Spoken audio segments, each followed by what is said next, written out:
Bonjour à tous, c'est un nouveau cycle de la lecture de la Torah qui commence cette semaine avec la paracha Bereshit.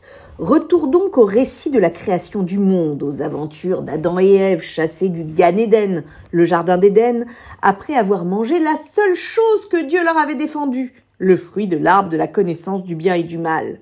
Tout cela parce que le serpent a réussi à convaincre Ève que transgresser était non seulement possible, mais souhaitable. Alors non, on ne va pas parler de péché originel, car ce concept est totalement étranger à la tradition juive. Le péché originel, c'est l'idée chrétienne selon laquelle la faute commise par Adam et Ève marque tous leurs descendants. Tout humain, du coup, naîtrait dans une sorte de nature déchue, nécessitant la grâce divine et le baptême pour être racheté. Non, chez nous, dans le judaïsme, l'histoire d'Adam et Ève dans Bereshit n'est pas interprétée comme la transmission d'une faute héréditaire à toute l'humanité, mais comme un récit sur la nature du libre arbitre et la responsabilité individuelle. Mais nous l'avons dit, l'histoire de cette première transgression de l'humanité n'est pas juste une affaire d'humains qui dérapent. Ève est manipulée par le serpent. Intéressons-nous donc un instant à cette figure énigmatique du serpent, Narash en hébreu. La Torah nous dit « Ve'anarash haya achum mikol chayat asadeh asher asa Hashem ». Or le serpent était plus rusé que tous les animaux des champs que l'Éternel avait fait. Dans le christianisme, le serpent est vu comme une forme de diable incarné. Dans le judaïsme, c'est différent, le serpent n'est en fait qu'un véhicule menant à une transformation pour le meilleur ou pour le pire. Oubliez l'image du python ou du cobra. Le serpent du Gan Eden est doué de parole. Il accède à la verticalité et sa punition sera justement de perdre cette verticalité.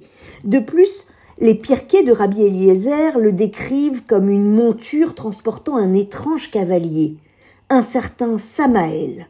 Ainsi, le texte du Midrash dit « Samaël se mêla au serpent, le monta et le guida pour inciter Adam et Ève à fauter. » Samaël, l'un des personnages les plus ambigus de la littérature rabbinique.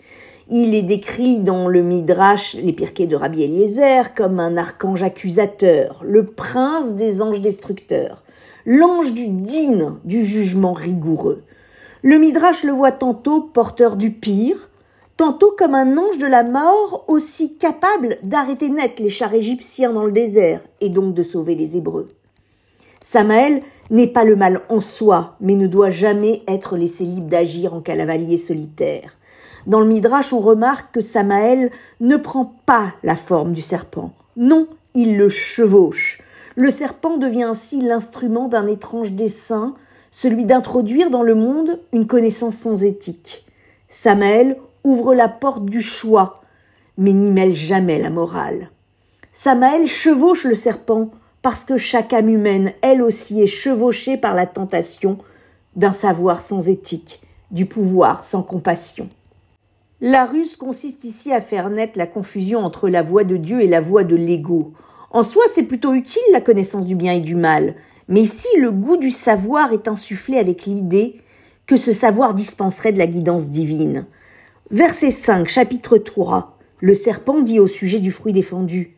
« Mais Dieu sait que c'est le jour où vous en mangerez, vos yeux s'ouvriront et vous serez comme Dieu, connaissant le bien et le mal. » La force de Samaël est qu'a priori, rationnellement, ce qu'il dit se tient. Eh bien oui, si tu manges de l'arbre de la connaissance et qu'on te dit que cela donnera un discernement à toute épreuve, que jamais tu ne te tromperas, tu pourrais te prendre pour Dieu. Tu connaîtrais la vérité absolue. Samaël et son serpent promettent la tous-puissance de la conscience humaine. Ici, ils vantent l'intellect détaché du cœur. Il semblerait qu'à chaque époque, Samaël choisit de monter sur un serpent différent, un serpent du moment. Aujourd'hui, le serpent prend la forme d'images, de réseaux sociaux, qui nous donnent l'impression de détenir la vérité. Mais revenons-en au prénom même. Samaël. Première explication, la racine Sami qui désigne l'aveuglement, suivi de El qui signifie Dieu. En résumé, Samaël est celui qui est aveugle à Dieu. dans le sens où il représente la séparation d'avec la lumière divine, une forme de jugement absolu, incapable de miséricorde. Seconde explication, Samaël vient de Sam, poison. Donc Samaël, c'est le poison de Dieu. Il est à la fois instrument de la justice divine stricte, de la rigueur, mais séparé de la lumière divine et de sa miséricorde. La tradition ne nous dit pas d'anéantir Samaël. Il peut être utile, parfois, mais la tradition nous demande de le maîtriser, de ne pas totalement lui laisser les clés du camion, les clés du serpent. Être humain, ce n'est pas être exempt de pulsions, de désirs, de vengeance. Être humain, c'est désarçonner Samaël de son serpent. Peut-être est-ce pour cela que dans les Pirkei de Rabbi Eliezer, il est écrit que Caïn, premier criminel de l'humanité, était en fait le produit d'une union surnaturelle, celle de Ève et Samaël, tandis que Abel, lui, aurait été le fruit d'Adam et Ève. Comme si Caïn, un être avec une telle force destructrice innée, ne pouvait pas totalement être issu de l'essence d'Adam Arishon, le principe premier de l'humanité. Caïn était pourtant, comme son frère Abel, un être de chair et de sang. Béréchit, ce n'est pas seulement l'histoire de la création de l'humanité au sens organique du terme, c'est la genèse d'un éveil à la conscience. Shabbat Shalom.